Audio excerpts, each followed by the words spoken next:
significant one. And I think he was aware of what he was doing and the dangers that he faced. Many of these people made such moral choices when they went to dangerous places like Afghanistan to do some good work. And since then, when they have been captured, in their captivity, they have occasionally shown the most astonishing courage. And one of those is Shaker Aamer, somebody that we can learn a lot from. I'd like to introduce Joy Hurcombe from the Save Shaker Aamer Campaign. She has been a campaigner for many years for Omar Dagayas, who is in Brighton, and for Binyam Mohammed, who, I don't know where he is now, but there's another success story for a remarkable person. Joy?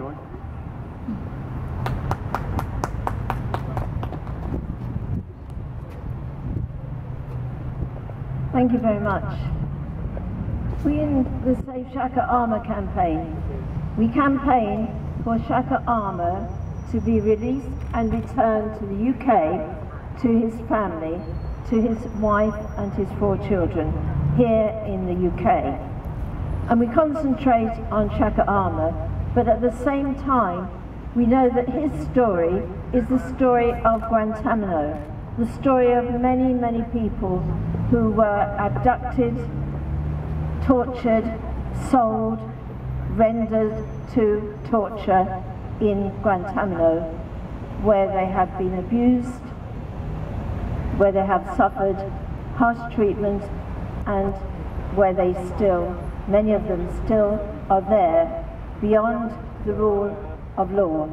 They chose Guantánamo because it wasn't on US soil, and so they wouldn't have the rights of the US Constitution.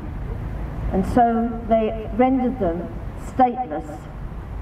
So they rendered them people who could not appeal to the American Constitution.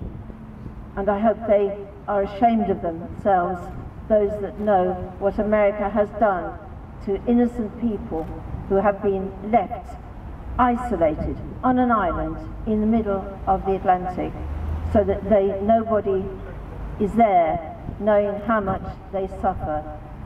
We found out a lot about Guantánamo from the detainees who have returned, and from the lawyers, and from the newspapers, and from the guards who have told the story of the torture, of the abuse that they suffer and continue to suffer.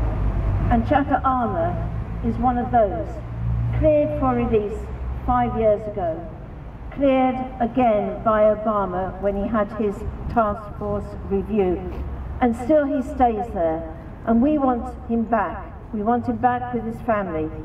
He could have a life. Let's show that we can stand up for Shaker Aamer and for all those in Guantánamo. Stand up, not stand by and watch them and listen to their stories without doing anything. And we ask everyone, please, in this few months we've got, in this window of opportunity, to write to whoever's the president. I guess it may be Obama, but to write to the president of the US, tell them that Shaker Aamer and all those in Guantánamo and all those who have told the truth and have suffered for it, like Bradley Manning, they should have justice, they should have freedom, they should have their life back. It's not a lot to ask. They do not threaten anybody. They have had their lives destroyed by that state, America. And we are here to show witness and to try to tell their story. It's a simple story. So you don't need to know an awful lot. You don't need to know anything except, please send Shaker Aamer home. Please send him back. He has suffered for over 10 years. It's going to be 11 years on the 24th of November when he was first abducted and sold into the hands of the American torturers. And our country know his story. We are disappointed in Obama, especially for the many people he has killed through drones, He has not fulfilled his pledges.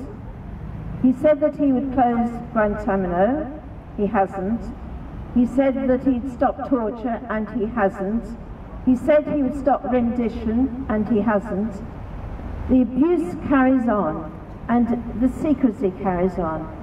And despite this, Mitt Romney would be worse. So we still have to hope that the pledges made by Obama, we can hold him to. If he's not re-elected, and we do have Obama, that would be worse. He has said in his campaigning that he would double the size of Guantánamo. He would have more wings for abusive interrogations. So I do not think that it would be better to have Mitt Romney, somebody who we could hate as much as we hated Bush. But please, whenever the election result is declared in a few days' time, please write to the President. Whoever opens that envelope, at least it will be somebody who has to do something with the letters. Somebody will register our protests. And do more than that. Tell your MP that there should be a delegation of MPs to Washington, because they actually do trust the Mother of Parliaments, whatever we think of them, and they will take notice of British MPs. We want a delegation to Washington, and we want it in the next few months. If Obama is not re-elected, he still has time to do what he promised in those few months, as Bush did when he made sure that his accomplices would not face any accountability. So there is an opportunity for Obama, if he's re-elected. If he isn't, then he also could do what he knows is right. Close Guantánamo, bring Shaker Aamer home. Please make sure that our voice is heard. Please write your letters. Somebody's got to open that envelope. Somebody might even reply. We do not know which of the things that we do might be the one thing that actually is the reason why action for Shaker and for the others will take place. So we have to keep press very, very hard. We have got an MP in Jane Ellison who is working hard for Shaker, and after our parliamentary meeting on Monday, on the following day, she asked a question of William Hague. I wouldn't say her question was as I would have put it. She just asked what approaches William Hague had made for Shaker Aamer. I would have said, could you let me know how much you've done for the release and return of Shaker Aamer? So she got a reply which was in itself a little bit further progress, not very much, but William Hague did say that the National Defence Authorisation Act, which is not a good act, but he said that it is better than the previous one, whatever that was, but it means, he said, that there is in the new act greater potentiality for Shaker to return. That was said in the House of Commons on Tuesday. Now, I'm not sure if that gives us more hope, but look at the, if you can, on the internet and see what you make of it. Return where? Certainly not to Saudi Arabia, not where he fled in the past when he was a teenager. He needs to be here.